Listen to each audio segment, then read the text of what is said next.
नमस्कार। एक बार फिर स्वागत है आपका आनंदिता में। और आज एक बार फिर मैं आपके सामने एक आध्यात्मिक कहानी लेके आया हूं। चलिए शुरू करते हैं इस कहानी के साथ। महाभारत ये सिर्फ एक युद्ध नहीं था, बल्कि धर्म, अधर्म, न्याय और अन्याय, रिश्तों और कर्तव्यों के बीच सबसे महान परीक्षा थी। इस युद्ध में कई नाम प्रसिद्ध हुए: भीम, अर्जुन, द्रौपदी, कर्ण, कृष्ण, दुर्योधन।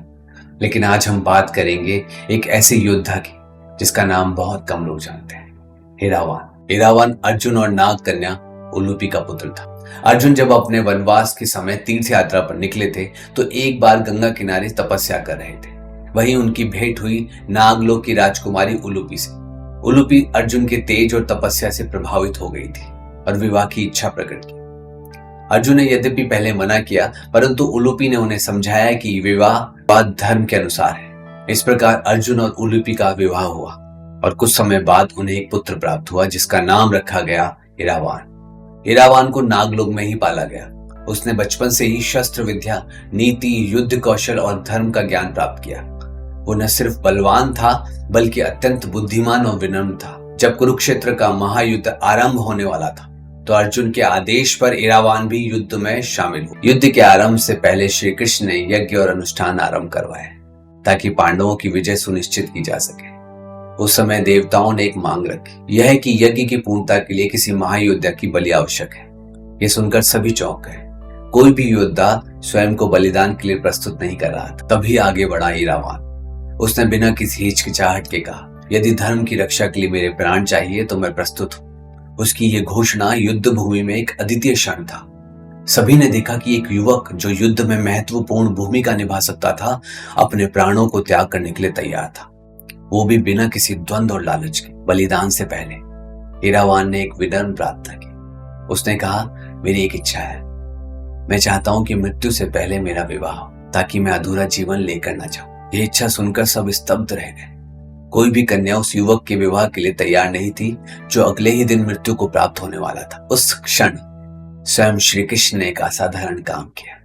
वे मोहिनी के रूप में प्रकट हुए, एक अनुपम सुंदर स्त्री के रूप में। मोहिनी के सौंदर्य की चर्चा स्वयं देवताओं में होती थी।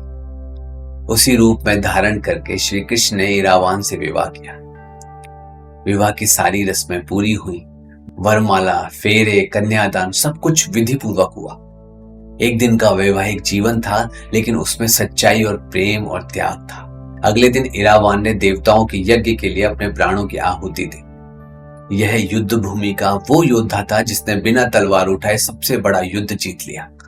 अपने अहंकार पर, अपने जीवन पर, अपने स्वार्थ पर श्री कृष्ण ने अपनी मोहिनी रूप में विधवा का व्रत भी निभाया, शोक किया और बलिदान को दिव्यता प्रदान की। इरावान का यह बलिदान भले ही महाभारत की मुख्य कथाओं में कहीं किसी कोने में छुप गया, लेकिन दक्षिण भारत में आज भी उसका सम्मान किया जाता है।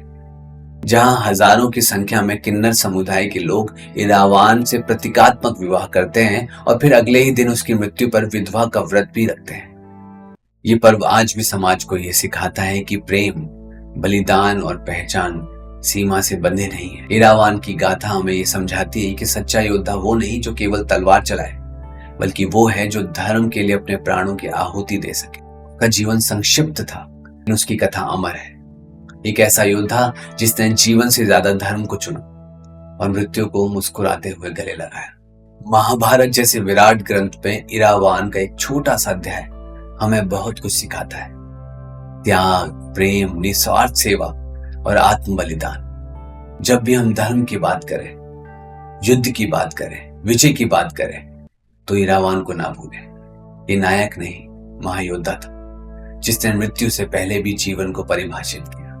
जब भी युद्ध के मैदान में गूंज सुनाई दे, जब भी श्री कृष्ण का मोहिनी रूप याद आए, जब भी कोई निस्वार्थ प्रेम और बलिदान की बात करे, तो एक नाम जरूर याद रखना, इरावान।